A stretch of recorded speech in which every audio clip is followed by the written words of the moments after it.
Je dissous donc ce soir l'Assemblée nationale. Je pense que rien n'est fait, rien n'est gagné. Nous, on veut la France aux Français. On veut récupérer notre pays, c'est pas compliqué. Moi, j'en ai assez d'être le témoin de l'impuissance et du déclin. S'ils s'associent, c'est pour gagner, donc c'est génial. Le parti LR est en train d'exploser, ils n'ont aucune stratégie. On est dans un moment difficile, il faut aller convaincre les Français. Il faudra dire au président qu'il ferme sa gueule. Nous avons enclenché un nouveau front populaire. On a déjà fait le test avec la NUPES, ça n'a pas été un franc succès. Soyons unis, arrêtons nos conneries. Je suis venu ici pour vous annoncer ma candidature. C'est pas évident, le choix va être très très difficile jusqu'à la dernière seconde.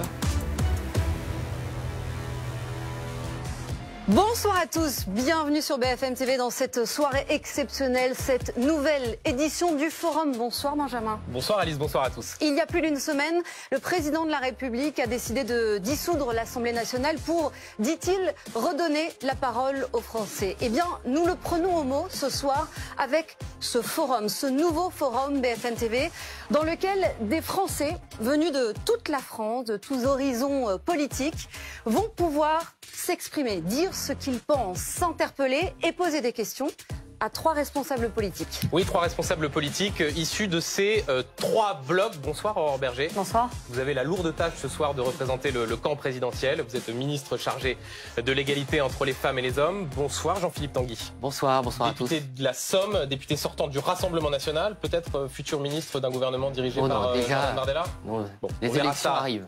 On verra ça plus tard. Et bonsoir Fabien Roussel. Bonsoir à vous. Bonsoir. Vous représentez ce soir le nouveau Front Populaire. Vous êtes patron du Parti communiste français et donc peut-être futur Premier ministre, comme on ne sait pas trop qui dirigera cette alliance si elle gouverne. On verra ça Pas de tout à réponse l'heure. pour l'instant. Pas de réponse. Alors on a choisi d'articuler cette émission autour de quatre principaux thèmes. Tout d'abord le pouvoir d'achat, ensuite les services publics, l'état de nos services publics, puis nous parlerons de sécurité et enfin d'immigration. Et donc rentrons tout de suite de plein pied dans la principale préoccupation des Français, le pouvoir d'achat. Et je voudrais qu'on commence cette partie avec un témoignage, celui de Pierre. Bonsoir Pierre. Bonsoir à tous. Merci d'être avec nous ce soir. On a pu discuter un petit peu avant cette émission. Vous êtes poissonnier, vous travaillez dans une poissonnerie. Et ce que vous nous expliquez, c'est que malgré tous vos efforts, vous n'arrivez pas à joindre les deux bouts. Exact. Alors, je me présente, je m'appelle Pierre. Je suis artisan poissonnier sur les marchés. Je fais des heures de dingue. Je me lève de bonne heure. Et je suis obligé d'avoir un deuxième travail pour pouvoir joindre les deux bouts. J'ai un deuxième travail, intérim poisson. Et je suis arrivé au stade où je suis obligé de faire plusieurs magasins pour pouvoir... parce que j'ai des enfants. Et je suis obligé de faire plusieurs magasins pour pouvoir choisir les prix les plus bas. Et puis là, j'ai eu une régule, il y a 2 ans en arrière, une régule de 2000 € de Engie. Et là, cette année, j'ai 1000 €. Et j'ai jamais eu le droit au chèque énergie que vous avez proposé. Et ça devient très dur. Et pareil pour notre métier à nous en tant qu'artisans.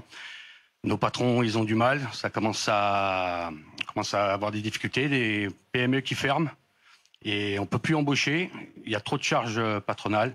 L'électricité, pareil, ça a augmenté. Et puis, ça devient très dur pour tout le monde. Et je voulais savoir qu'est-ce que vous proposez. Alors je commence. Déjà bonsoir à tous et merci pour cette initiative et le fait qu'on puisse échanger ensemble. Je sais que c'est difficile.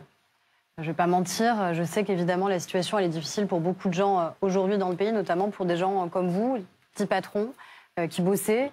Je devais faire salarié ou petit patron, en fait, on est un peu tous dans le même bateau aussi. Je pense que c'est bien aussi de s'en souvenir. Vous devez faire en effet beaucoup d'heures, c'est ce que vous dites. Nous, on a essayé de tout faire pour essayer de protéger au maximum les Français. Aujourd'hui, on nous reproche beaucoup, vous savez, la dette. C'est un thème qui revient de manière très régulière. Et cette dette, elle ne vient pas de nulle part et elle n'a pas servi à n'importe quoi. Cette dette qui existe, et c'est un sujet, et on doit évidemment arriver progressivement à la résorber, à la diminuer, elle a servi à faire en sorte que les uns et les autres, on continue à avoir des emplois pendant la plus grande crise qu'on a connue, qui était la crise sanitaire. On a connu le chômage partiel, on a aidé les entreprises avec des PGE, on les a accompagnés. On a été ceux qui avons le plus essayé de diminuer la facture d'électricité et de gaz. C'est ce qu'on a fait pour tous les Français. et pour toutes les entreprises, pour les collectivités locales aussi, pour nos petites mairies, pour faire en sorte de diminuer la facture. Je sais bien que ça ne veut pas dire que tout est résolu, hein, loin de là. Et je sais que sans doute, ça n'a peut-être pas suffi pour tout le monde. Ce que je sais, c'est que si on n'avait pas fait ça, il y aurait eu des millions de personnes sur le carreau aujourd'hui, parce qu'elles auraient perdu leur job, parce que les entreprises auraient fermé, nos petits artisans, nos petits commerçants, et parce qu'à la fin, nous tous, en se baladant dans nos villes, on n'aurait pas reconnu nos rues, on n'aurait pas reconnu nos commerces. Donc c'est ça que je veux dire. Et j'entends, je sais très bien ce qu'ils vont vous dire. Ils vont vous dire qu'on n'a pas assez fait, ou qu'on a mal fait, et puis ils vont vous promettre beaucoup de choses. Beaucoup de choses. Beaucoup de dépenses nouvelles. Et c'est sûr que c'est plus simple, moi, si je venais sur ce plateau en disant c'est pas un problème, rassurez-vous, on va arrêter d'augmenter le prix du gaz et l'électricité, on va faire en sorte de mettre un SMIC à 1 600, à 2 000 euros, etc. La vérité, c'est qu'on n'a pas les moyens de le faire. Donc on peut mentir. Mais du coup, c'est un échange. Oui. Pierre, je vous voyais, comment dire, j'ai pas l'impression que vous étiez tout à fait convaincu par ce qu'était en train de dire. Non, mais moi j'essaie d'expliquer des choses sur ce qu'on a fait. Et Pierre vous répond, et sur comme les ça, risques aussi, la parole ceux qui circule. Promettent beaucoup et qui à la fin savent très bien quand ils sont honnêtes qu'ils n'arriveront pas à tenir ce qu'ils proposent et qui sont déjà souvent en train de renoncer d'ailleurs. Oui, mais vous ne lui dites pas ce que vous pourriez faire pour faire en sorte qu'il n'ait pas accumulé 2 jobs pour finir la fin du mois. Ce que je lui dis, c'est ce qu'on a fait, par exemple, sur les heures supplémentaires qu'on a défiscalisées, qui n'a pas été soutenu ni par le RN, ni par LFI et la gauche. Ils n'ont pas voté, vous ne l'avez pas voté. Or, ça, c'est de l'emploi direct. Ce que je vous dis, c'est que nous, on refuse d'augmenter les impôts. Ce que je vous dis, c'est que nous, on ne touche pas à la CSG, alors qu'il y a un risque pour d'autres qui souhaitent augmenter la CSG pour un certain nombre de personnes. Et donc, ça veut dire des impôts nouveaux. Et ça, je crois que c'est aussi du pouvoir d'achat. Dire qu'il n'y aura pas un seul euro d'augmentation d'impôts et qu'on va continuer plutôt la dynamique. On a supprimé la taxe d'habitation, on a baissé l'impôt sur le revenu sur les premières tranches, on a baissé l'impôt sur les entreprises parce que vous êtes, ce que je disais, dans le même bateau que votre chef d'entreprise sans doute, qui lui-même a peut-être des difficultés à la fin du mois. Bien, c'est ça qu'on essaye de faire. C'est pas simple, j'en conviens. C'est peut-être pas suffisant, j'en conviens aussi. Mais d'abord, notre première réponse, c'est le travail, c'est la stabilité et c'est garantir qu'on n'augmente pas les impôts. Pierre, juste, ça vous convainc et je rappelle juste le principe de cette émission. Il y a bien sûr, vous répondez, Aurore Berger, les responsables politiques auront l'occasion de répondre. Mais voilà, l'idée, c'est que la parole circule le plus librement possible. Et quand vous interpellez des politiques, vous pouvez répondre tout de suite. Est-ce que vous avez été convaincu par ce que vient de dire Aurore Berger ? Non, pas du tout.